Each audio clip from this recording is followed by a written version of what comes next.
कि रामानंद जो संप्रदाय है उसका अगर ये मंदिर है तो चंपत राय वहाँ पर क्यों है, वहाँ पर और दूसरे लोग क्यों हैं? फिर ये लोग हटें और हट करके रामानंद संप्रदाय को सौंपें, प्रतिष्ठा के पहले सौंप दें। रामानंद संप्रदाय के लोग ही वहाँ प्रतिष्ठा करेंगे, हमें मंजूर है। हम एंटी मोदी नहीं है, लेकिन हम एंटी धर्मशास्त्र भी नहीं होना चाहते। राम जन्मभूमि तीर्थ क्षेत्र ट्रस्ट के महासचिव चंपत राय जी ने अमर उजाला को साक्षात्कार देते हुए ये कहा है कि राम मंदिर रामानंद संप्रदाय का है, शैव शाक्त और सन्यासियों का नहीं है। तुम्हारा भी व्याख्या है। अब देखिए बात यह है, ये कब कहा उन्होंने? कल वक्तव्य आ गया। एक्चुअली क्या है, चारों शंकराचार्य के बहिष्कार की बात चली ना, हाँ, उसके संदर्भ में उन्होंने अपना नया संदर्भ। चारों शंकराचार्य वहाँ पर नहीं जा रहे हैं। कारण क्या है, क्यों नहीं जा रहे हैं? किसी राग द्वेष के कारण नहीं, बल्कि शंकराचार्यों का ये दायित्व है कि वो शास्त्र विधि का पालन करें और करवाएं। अब वहाँ पर शास्त्र विधि की उपेक्षा हो रही है। सबसे पहली उपेक्षा क्या है कि मंदिर अभी पूरा बना नहीं और प्रतिष्ठा की जा रही है। कोई ऐसी परिस्थिति नहीं है कि अपने को अचानक कर देना पड़े। देखो, किसी समय 22 दिसंबर की रात को वहाँ पर मूर्तियाँ रख दी गई थी। वो एक परिस्थिति थी कि रात को 12 बजे जा करके घुस करके रख दिया रामचंद्र दास परमहंस आदि लोगों ने, उस समय के जो वहाँ के कलेक्टर थे नैयर साहब के सहयोग से।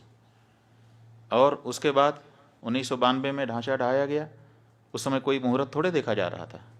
उस समय जैसी परिस्थिति थी उसी में आनन फानन में तंबू तान करके भगवान की मूर्ति गायब हो गई थी। उसको फिर उनके राजा साहब के घर से उनके दादी जी की मूर्ति मांग करके उसको ला करके रख दिया गया।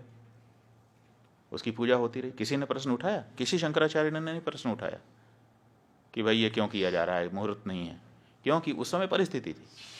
लेकिन आज ऐसी कोई परिस्थिति नहीं है कि हमको जरूरी हो गया कि आज 22 तारीख को ही कर दें। आज तो हमारे पास पूरा मौका है, हम अच्छे से बना करके प्रतिष्ठा कर सकते हैं। लेकिन फिर भी अधूरे मंदिर में प्रतिष्ठा कर दी जा रही है, तो ये हम कैसे स्वीकार कर लें? ये हमको कहना ही पड़ेगा पूछे जाने पर कि ये ठीक नहीं है। अब यही हम कह रहे हैं तो हमको कहा जा रहा है कि ये लोग तो विरोधी हैं, एंटी मोदी हैं। इसमें एंटी मोदी की क्या बात है? हम एंटी मोदी नहीं है, लेकिन हम एंटी धर्मशास्त्र भी नहीं होना चाहते। धर्मशास्त्र के अकॉर्डिंग ही हम स्वयं चलना चाहेंगे और अपनी जनता को भी चलाना चाहेंगे, क्योंकि हमको धर्मशास्त्र से पुण्य पाप का बोध होता है। राम हैं ये किसने हमको बताया? हमारे धर्मशास्त्र ने हमको बताया। राम की पूजा करने से तुम कृतकृत्य होोगे, ये किसने हमको बताया? ये राम ने हमको बताया। इसलिए उसी शास्त्र से, जिस शास्त्र से हमने राम को जाना, उसी शास्त्र से उनकी प्रतिष्ठा की विधि भी हम जानते हैं और उसी अनुसार हम करना हमारी बाध्यता है। तो इसीलिए कोई भी शंकराचार्य, 4 शंकराचार्यों में से वहाँ नहीं जा रहा है। अब जब ये बात सार्वजनिक हुई है तो अब इसको काउंटर करने के लिए वो ये चंपत राय जी कह रहे हैं कि शंकराचार्यों की यहाँ ज़रूरत नहीं है, क्योंकि ये तो रामानंदा संप्रदाय के लोगों का स्थान है। तो सवाल ये है कि रामानंद जो संप्रदाय है उसका अगर ये मंदिर है तो चंपत राय वहाँ पर क्यों है, ये हमको बताएं। फिर वहाँ नृपेंद्र मिश्रा क्यों है? फिर वहाँ पर वो राजा साहब क्यों हैं? फिर वहाँ पर वो चौपाल क्यों है जो भाजपा का पटना का चुनाव लड़ने वाला व्यक्ति है? वहाँ पर और दूसरे लोग क्यों हैं? फिर ये लोग हटें और हट करके रामानंद संप्रदाय को सौंपें, प्रतिष्ठा के पहले सौंप दें। रामानंद संप्रदाय के लोग ही वहाँ प्रतिष्ठा करेंगे, हमें मंजूर है। ट्रस्ट में सारे लोग त्यागपत्र दें।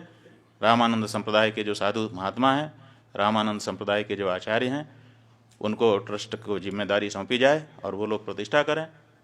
हम स्वागत करेंगे चंपत राय जी की इस बात का, हमें कोई दिक्कत नहीं होगी। हमें दिक्कत इस बात की है कि साधु संतों को हटा करके ये कार्यकर्ता लोग वहाँ पर बैठे हैं और साधु संतों में भेद डालने की बात कर रहे हैं। जब चंदा ले रहे थे उस समय क्यों नहीं ये घोषित किया कि ये रामानंद संप्रदाय का मंदिर है, रामानंद संप्रदाय के लोग देते? उस समय तो आपने पूरे देश के सनातन धर्मियों से लिया, उस समय हम लोगों से भी चंदा लिया। जब शंकराचार्य जी का मंदिर नहीं है तो शंकराचार्य से चंदा क्यों स्वीकार किया आपने? उस समय ये स्पष्टता क्यों नहीं की? आपने पूरे देश से, हर हिंदुस्तानी से, हर राम भक्त से, वो किसी भी संप्रदाय का हो, उससे चंदा लिया और उस चंदे के ऊपर आप ट्रस्टी बन करके बैठे और बैठने के बाद अब कह रहे हैं कि ये रामानंद संप्रदाय का मंदिर है, ये अनैतिक है। और अगर आप ये कह रहे हैं, हमको बड़ी प्रसन्नता है, बिल्कुल सही, रामानंद संप्रदाय हमारा है। इसलिए चंपत राय जी, अगर आप में थोड़ी भी नैतिकता बची हुई है तो त्यागपत्र दीजिए और रामानंद संप्रदाय के साधुओं को ट्रस्ट सौंपिए। हम बहुत खुश होंगे, आपका भी धन्यवाद करेंगे, और रामानंद संप्रदाय के लोग तो उनका तो है ही है, कोई बात ही नहीं है।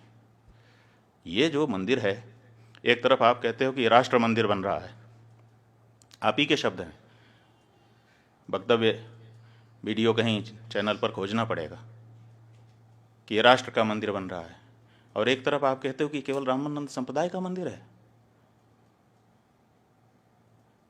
कहाँ गई हृदय की विशालता? क्या राम जी के इस मंदिर में, जिसके लिए 500 सालों तक सबने संघर्ष किया है, जिसके लिए शंकराचार्य जी ने पैरोकारी की है, आप तो आए नहीं कोर्ट में लड़ने के लिए, और अब आप वहाँ पर बैठ करके इस तरह से भेदभाव, सनातन धर्म के अंदर, हिंदू धर्म के अंदर भेदभाव डालने की कोशिश कर रहे हैं। नहीं, ये गलत है। ये मंदिर समस्त सनातन धर्मियों का है, ये मंदिर समस्त हिंदुओं का है, और अगर नहीं है, आपकी बात हम मानने के लिए तैयार हैं कि चलो रामानंद संप्रदाय का है, तो तुरंत ये ट्रस्ट के जितने लोग हैं त्यागपत्र दें आपके सहित, और रामानंद संप्रदाय के जो आचार्य हों और उनके जो साधु संत हों, विशेष करके निर्मोही अखाड़ा ही वहाँ पर पहले पूजा करता रहा है, तो उसको पूजा का अधिकार दीजिए। आप अलग से पुजारी क्यों भर्ती कर रहे हैं? फिर निर्मोही अखाड़ा सैकड़ों वर्षों से वहाँ पूजा करता रहा, आपने उसको हटा दिया है, और हटा करके आप नए पुजारी ट्रेनिंग करवा करके उनकी भर्ती कर रहे हैं, और कहते हैं कि ब्राह्मण नहीं होगा तो क्षत्रिय नहीं होगा तो शूद्र नहीं होगा। आप निर्मोही अखाड़े को पूजा सौंपिए, व्यवस्था रामानंद संप्रदाय को सौंपिए, हमको स्वीकार है। चारों शंकराचार्यों को हम समझते हैं, हमारा अनुमान है कि उनको प्रसन्नता होगी, लेकिन कृपा करके इतने बड़े काम में इतनी छोटी बात मत कहिए। चंपत राय जी बड़ी जगह पे बैठे हैं, बहुत छोटा मत बनिए। नारायण।